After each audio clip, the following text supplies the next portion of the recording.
Hello, where are we? Good morning, good afternoon, good evening, wherever you happen to be in the world.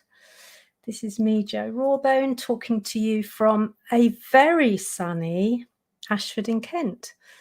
I've had to close my window because of the noise, but it's been absolutely beautiful here. I was just going to look at the temperature actually, because I think it's 26 degrees right now, which for September in the UK isn't bad. And in fact, it's probably about the nicest weather we've had, the nicest temperature we've had all year. So we're having our own couple of days of Indian summer. Apparently it changes a bit at the weekend, which is a bit of a shame because I've got a few days away with some girlfriends at the weekend. So that's a bit of a shame. Anyway, what are we here to talk about today? What we're here to talk about today is what I've learnt from lurking or not lurking, as the case may be. And it's been a fairly busy time for me, a fairly busy week. So I actually should have been lurking more in a more general sense because I was due to have been off on leave for the past couple of weeks. But I've ended up working most of the time because things have just been so busy. But busy in a good way, So I've got more articles in the offing. I've got more podcast appearances in the offing and quite a few interesting things going live fairly soon. And I've got some big plans for the autumn. So watch out for something I'll be talking about in October, because I'm rather hoping that there'll be something quite special happening in October. It's still in planning stages, so I can't say too much right now, but I'm really quite excited. Anyway, what are my lessons from lurking or otherwise this last week? There's something about my energy and the need to lurk in order to protect my energy. Hi, I can see some people watching, so it'd be nice if you just pop in and say hi, so that I know who's here live and who's going to be watching on #replay. So there's something about needing to protect my energy, and we've had this conversation before. I will always be a bit of a lurker. Good morning, Carrie from Minnesota. I hope the weather's good for you as it's good for us here. I'll need to lurk pretty much all the time in a way to protect my energy. And I've become very aware of people saying that actually they need to distance people. They need to put some boundaries in place. And I'm feeling rather fortunate, or rather grateful, maybe rather than fortunate, because it took some effort.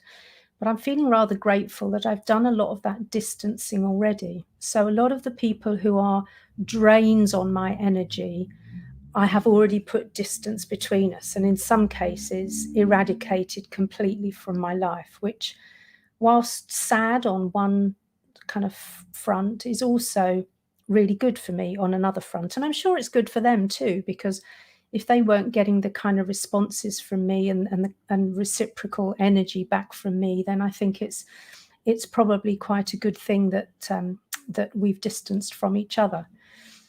But I'm aware that a lot of people moan and complain about negative things going on in their life rather than taking action, and I'm intrigued by that.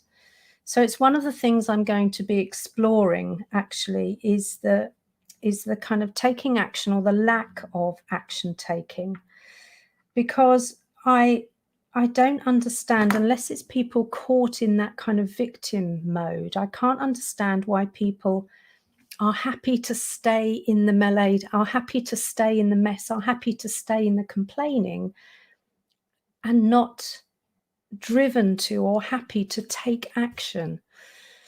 And a lot of people are putting that down to introversion, but I think it's something else. I don't think that's introversion, because introversion is just back to, if I need to preserve my energy, what am I going to do to preserve my energy or to recharge my batteries?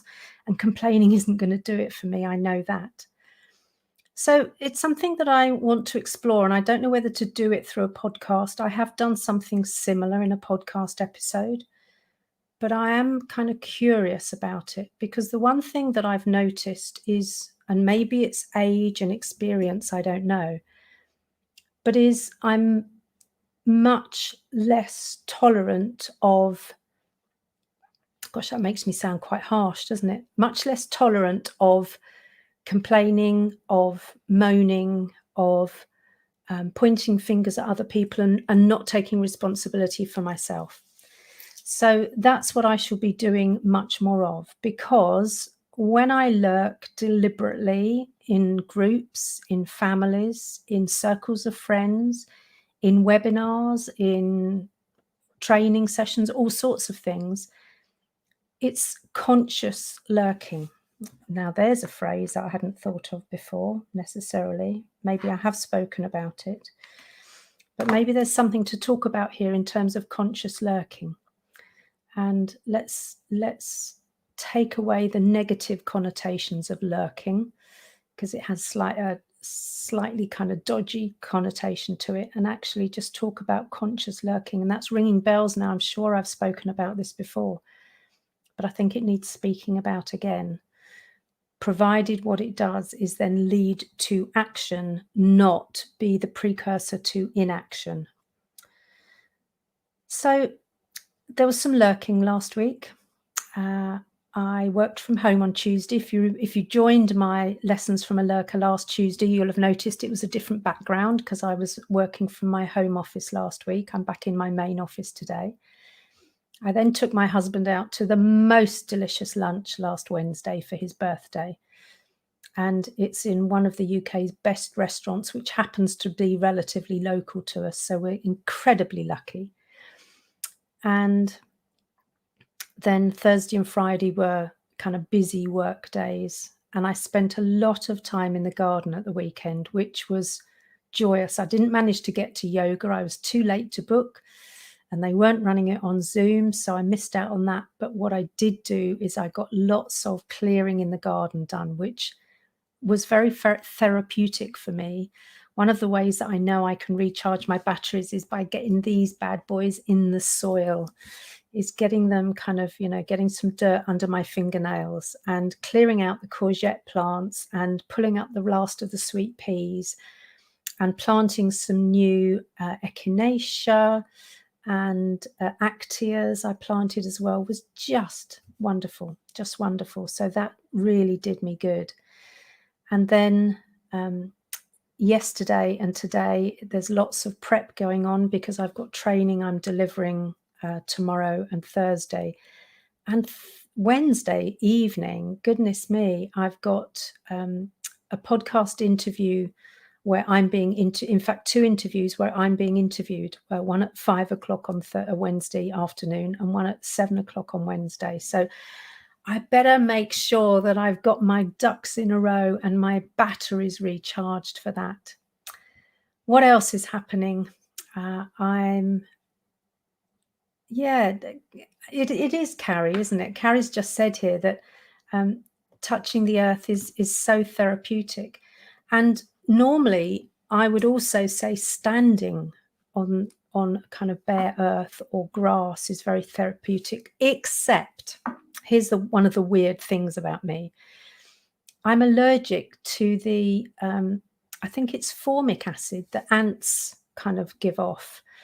And I react really badly. So I can't be out there in bare feet in the grass, which is really sad because we've also got an awful lot of ants around us. They're only the normal little black ones. They're not nasty ants.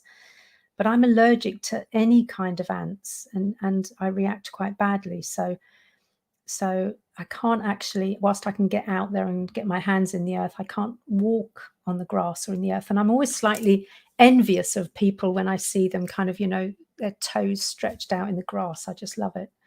Just love it.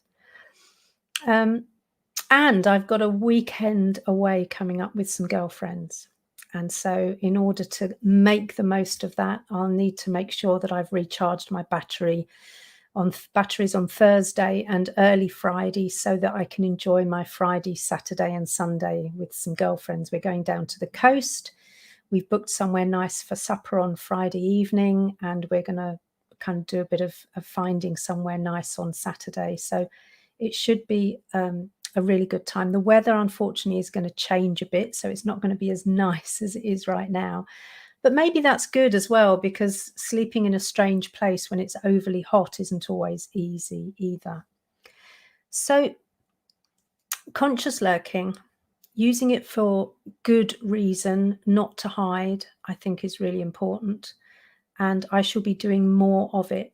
And whether I choose to talk again about conscious lurking, I shall certainly be talking about avoiding taking action and what that potentially comes from. So thank you for joining me. And if you're watching on replay, just give me a hashtag replay and talk about, and just tell me what it is you do that you find so therapeutic, like I do with the gardening. What is it that you find therapeutic? Because the other thing that I would add to that list is getting down by the coast, and where we're staying for the weekend with the girlfriends is right on the coast. We're only about 1 kilometre from the sea, so we can walk quite easily down to the sea, which is going to be absolutely lovely. Whether it's good weather or not, the sea is always replenishing for me.